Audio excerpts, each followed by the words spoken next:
Chapter 5. Chamberlain Announces. "Good morning," said Tom, appearing at the trapdoor. Willie opened his eyes and looked around. The sun was gliding in long flickering beams across the wooden floor. "Morning," he answered. "So you slept in the bed last night? Good." Willie gave a tight smile, which faded rapidly when he realised that the trousers of his new striped suit were soaking. Tom strode across the room. "Come and take a good sniff of this day," he said, pushing open the window. Willie blushed and clung on to the top of the blankets. "Never mind about them sheets and pyjamas. I got a tub of hot water waiting for them downstairs." Willie climbed out of bed and joined him at the window. "Reckon that storm's washed a few cobwebs away." They rested their elbows on the sill and leaned out. It was a tight squeeze. Beyond the little road at the end of the graveyard stretched green and yellow fields, and on the horizon stood a clump of woods. Tom pointed to some trees to the right of it. "The big grange is over there. Nope, can't see it. When the leaves fall from the trees you'll just be able to make it out. And over there," he said, pointing to the left of the fields to where a small road wound its way up a hill, "is where one of your teachers lives. Mrs. Hartridge is her name." "Mr. Tom, how many teachers is there?" asked Willie. "Two. Mrs. Hartridge teaches the young uns and Mr. Bush the old uns." "How old's old?" 11, 12, up to 14. Sometimes a clever one goes to the grammar in the town. "See them woods?" he said. "There's a small river flows through there to where the grange is. 'Tis popular with the children round here." They stared silently out at the gentle panorama until their reveries were interrupted by loud barking from the graveyard. Sammy was running up and down the pathway and yelping at them. "Wants attention, he does," muttered Tom, drawing himself away from the window. "We've got another busy day, William. Got to start digging a trench for the Anderson this afternoon. That'll put muscles on you." They stripped the bed between them and carried the sheets downstairs. Tom gently washed Willie's body again and smoothed witch hazel onto the sore spots. An assortment of clothes were lying on the table. Mrs. Fletcher had brought them round the previous night. David, her youngest, had grown out of them, and although he was younger than Willie, he was a head taller. Tom handed him a white shirt from the pile and tied one of his own ties, a brown tweedy affair, round his neck. Willie's grey trousers seemed more crumpled than ever, but with the braces attached to them they at least felt comfortable.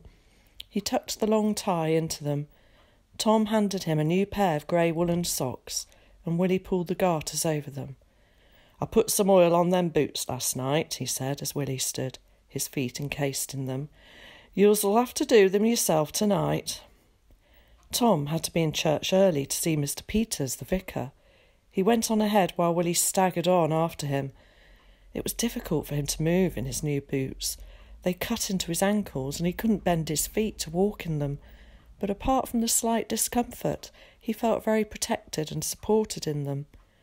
They clattered onto the flagstoned pathway and it pleased him to hear himself so clearly. His bony legs, which usually felt as if they would collapse beneath him, felt firmer, stronger. He found the back door of the church already open and Mr. Tom talking to a tall, lanky man with a piebald black and grey hair. "Ah, William," he exclaimed, turning towards him. "Mr. Oakley tells me that you're going to give us a hand. Those are the hymn books," he continued, indicating a pile of red books on a table by the main door. "Put 4 on each bench, and if there are any over, spread them across the rows of chairs at the front and at the back. Do you think you can do that?" Willie nodded. "Good." He turned back to Tom. "Now, where's the best place acoustically for this wireless of mine?" Willie walked over to the table and picked up some books, feeling totally bewildered. Mum had said red was an evil colour, but the vicar had told him to put them out, so it couldn't be a sin. He had also said that he was good.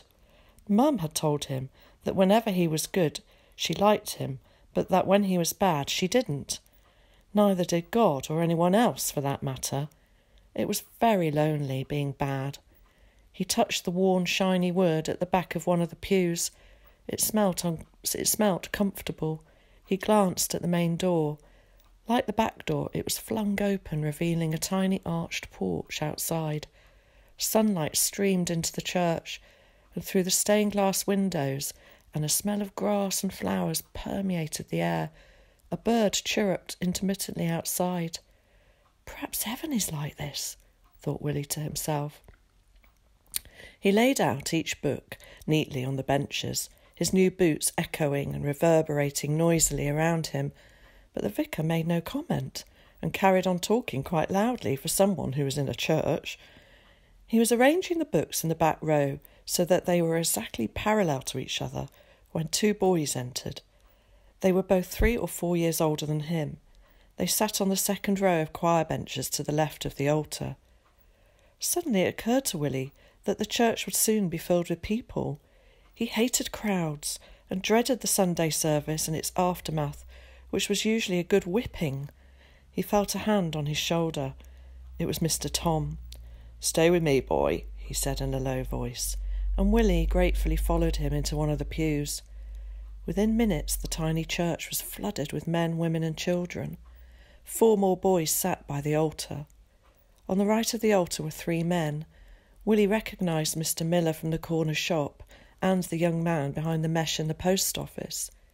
In the pew opposite Willie were 2 ginger-haired girls trying to smother their giggles. Their long carrot-coloured hair had been fought into plaits, while the remainder stuck out in frizzy, uncontrollable waves. They wore pale lemon and green summer dresses, with short puffed sleeves and a cross-stitching of embroidery around their chests.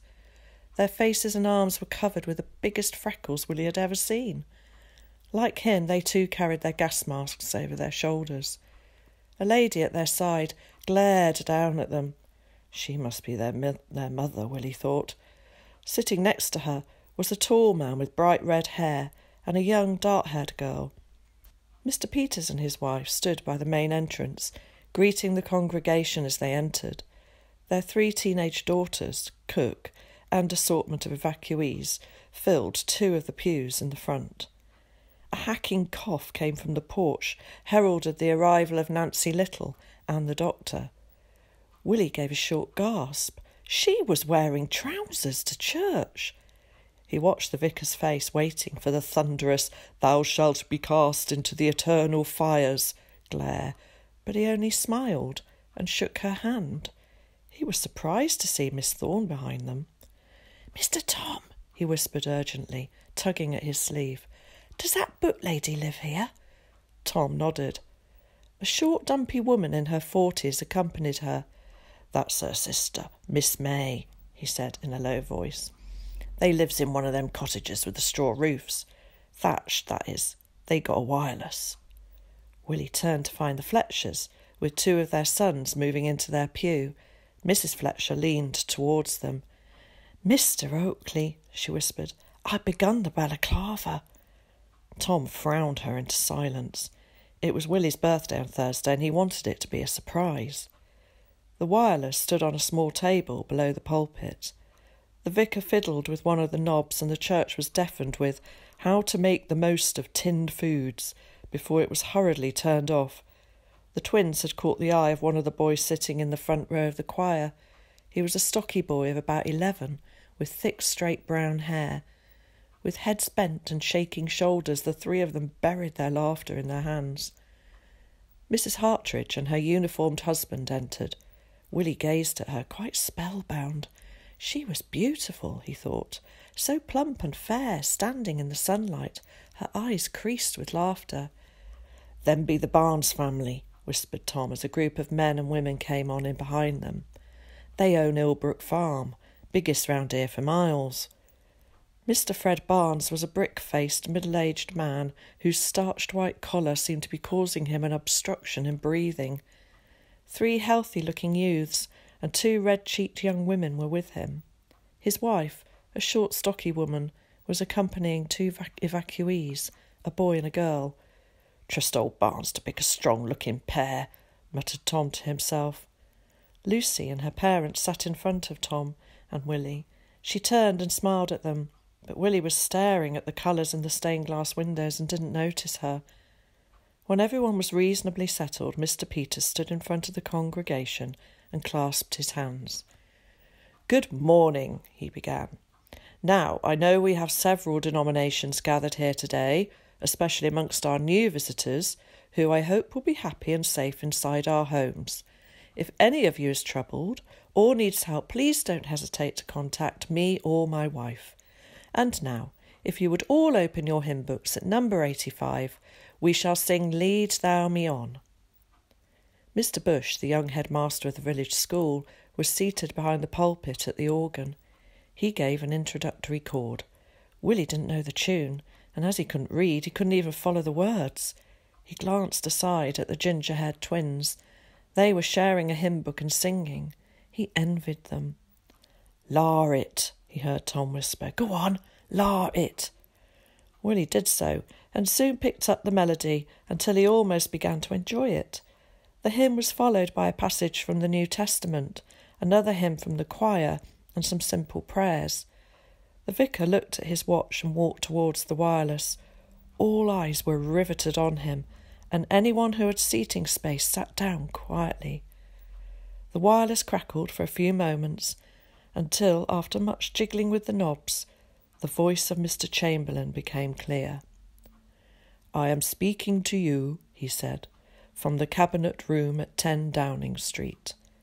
This morning the British ambassador in Berlin handed the German government a final note stating that unless we heard from them by 11 o'clock, that they were prepared at once to withdraw their troops from Poland, a state of war would exist between us. I have to tell you now that no such undertaking has been received, and that consequently this country is at war with Germany." A few people gave a cry. The rest remained frozen into silence while others took out their handkerchiefs. A loud whisper was heard from the brown-haired choir boy. "Does that mean no school?" He was silenced very quickly by a frown from Mr. Bush, and Mr. Chamberlain's message was allowed to continue undisturbed. "I know that you will all play your part with calmness and courage," he said. "Report for duty in accordance with the instructions you have received. It is of vital importance that you should carry on with your jobs. Now may God bless you all. May he defend the right. It is the evil things that we shall be fighting against: brute force, bad faith, injustice, oppression and persecution, and against them I am certain that the right will prevail." Mr. Peters turned the wireless off. After what seemed an interminable silence, he spoke. "Let us pray." Everyone sank to their knees. Willie peered over his clasped hands in the direction of the choir. The brown-haired boy had caught the eyes of the twins again and was desperately attempting to relay some kind of message to them. After prayers, various announcements were made from the pulpit. Volunteers and those already involved with the ARP or civil defence work were asked to meet at the village hall. Women and children were to report at the school in the morning to make arrangements for the care and education of the evacuees. After the service, when everyone had filed outside, Willie looked around for the strange curly-haired boy who he had seen at the post office. The brown-haired choir boy was already in deep discussion with the twins. He was joined by several other children, but there was no sign of the post office boy anywhere. He felt a hand tugging at his shirt sleeve. It was Lucy. She gazed shyly at him, her large red cheeks and wide bulging lips spreading out beneath two round blue eyes. "Hello," she said. Willie shuffled in his boots and dug a toe into the grass.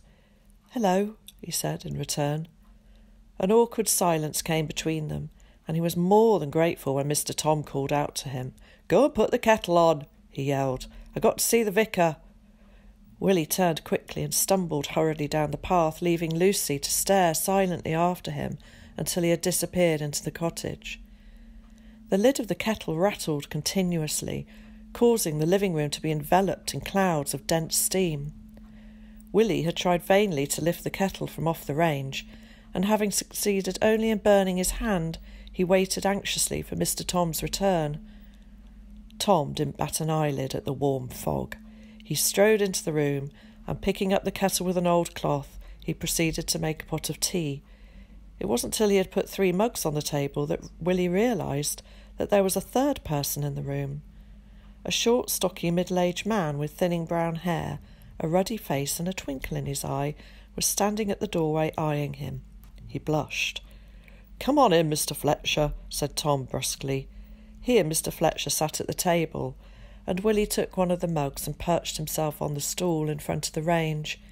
He felt very self-conscious and stayed gazing at the fire while the 2 men talked about widths of trenches. He pricked up his ears at one point, for he knew that they were talking about him. "Oh, yes, he'll manage all right," he heard Tom say. "Have to muck in like the rest of us." He glanced in his direction. "William," he said, "you'll have to get your hands dirty today. You don't mind a bit of muck and earth, I don't suppose?" "No, Mr. Tom," said Willie. This was a different world altogether. For a start, his mother had always taught him that it was a sin to work or play on the Sabbath. Sundays were for sitting silently with a Bible in front of you. And for another thing, if he got any dirt on his clothes, he'd get a beating. His classmates had called him a sissy because he had never dared to dirty himself by climbing a wall or joining in any of their rough-and-tumble games. And, in addition to having to keep his clothes clean, his body was often too bruised and painful to play apart from the fact that he didn't know how to. "Mr. Tom," he asked, after Mr. Fletcher had left, "what about me clothes getting dirty?" "You could take your shirt off. 'Tis a good day for it."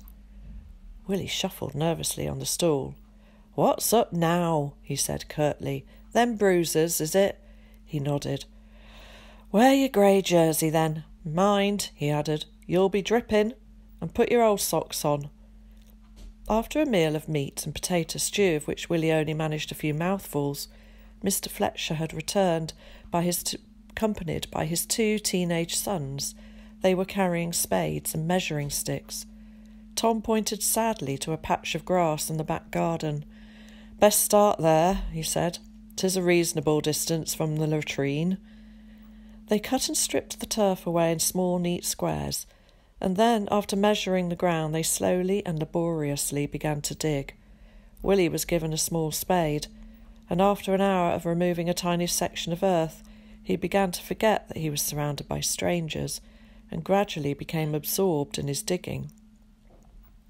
Mr. Tom had told him not to be afraid of the earth, but it was still wet from the previous night's rain, and occasionally he let out an involuntary squeal when his spade contacted a worm. This made the others laugh and yell, "Townie!" But they carried on digging, and Willie realised that there was no malice in their laughter. In the middle of digging, they all sat down for a mug of tea. Willie helped hand the mugs around. The 2 youths, he had learned, were called Michael and Edward. Michael was the elder. He was dark-haired with a few strands of hair on his upper lip. Edward, the younger, was stockier. He had brown wavy hair and a hoarse voice that was in the process of breaking. Willie sat at the edge of the shallow trench and clung tightly to his mug. The inside of his hand smarted under the heat of it. Suddenly he gave a start. Footsteps and the sound of a boy's voice were approaching the hedge. Maybe it was the post office boy. He turned sharply to look. 2 boys leaned over the small gate. They were Michael and Edward's younger brothers. One of them was the brown-haired choir boy, and his younger brother was a smaller, dark-haired version of him.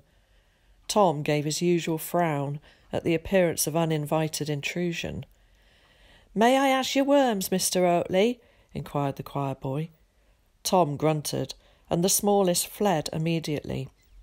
"Dare say you can, George. Come on in." "Thanks, Mr. Oatley," he said enthusiastically, and he swung the gate open. In his hands was a large tin. He walked over to the trench and began scrutinising the piles of earth. Willie watched him in horror as he picked up the wiggling worms and put them inside the tin. Within minutes he was helping with the digging. He turned shortly to discover Willie staring at him. "You's one of them townies, ain't you?" he said. Willie nodded. "Ain't you hot in that jersey?" He had stripped off his shirt as soon as he had joined in. Willie shook his head, but the telltale beads of sweat that ran down his flushed face belied him. His jersey clung to his chest in large damp patches. You look hot. Why don't you peel off?" Willie grew more reticent and mumbled out something that George couldn't hear. "What?" he said. "What did you say?" "Boy's got a temperature," interrupted Tom curtly. "Best to sweat it off." Willie didn't look at George any more after that, but carried on digging with extra fervour. Later in the afternoon, Mrs. Fletcher appeared with lemonade and cakes for everyone, and George left soon after with a bulging tin of worms. Sammy watched them digging from a corner of the garden. He was miserable at being left out. He had tried to help earlier, but was only yelled at angrily for filling the hole with earth. When the trench was completed, Willie sat on the grass to watch the others fix the Anderson shelter inside it. Sammy lay by his feet. The 6 steel sheets were inserted into the 2 widest sides of the trench and bolted together at the top, forming a curved tunnel. Michael and Edward placed one of the flat pieces of steel at one end, and Tom and Mr. Fletcher fixed it into place. This was the back of the shelter. It had an emergency exit, which they all had a go at unbolting. Willie was so absorbed that he didn't notice that his knees were being licked, and unconsciously he rested his hand on the back of Sammy's neck. Tom and Mr. Fletcher fixed the next flat piece onto the front of the shelter. Cut inside it was a hole which was at ground level. This acted as a doorway. "William," said Tom, turning, and being surprised to see him sitting with Sammy in a fairly relaxed manner. "Like to have a try out of this doorway?" Willie rose and wandered over towards the entrance. He put his head cautiously through the hole and stepped gingerly inside. It was dark and smelt of damp earth. Tom joined him. The shelter curved well above his head, so that they could both stand quite comfortably inside. Tom crawled back out into the sun and pulled Willie out after him. He thanked Mr. Fletcher and his sons for their help and shook their hands. "Pleasure," said Mr. Fletcher. "We must all help one another now." "William," said Tom, after the Fletchers had left, "I'm afraid we haven't quite finished yet. We just got to cover this with earth. Got any strength left?" Willie felt exhausted, but he was determined to keep going. He nodded. Between them they started to cover the shelter until it was time for Tom to leave for a meeting in the village hall. "Don't carry on for long," he said as he swung the back gate behind him. But Willie continued to pile the earth on, levelling it down with his hands. It was exciting to see the glinting steel slowly disappear under its damp camouflage.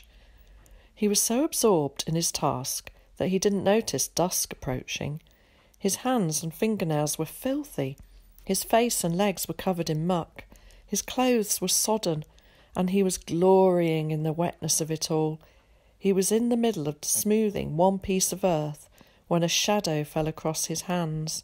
He looked up quickly, and there, half silhouetted in the twilight, stood the wiry, curly-haired boy he had seen at the post office.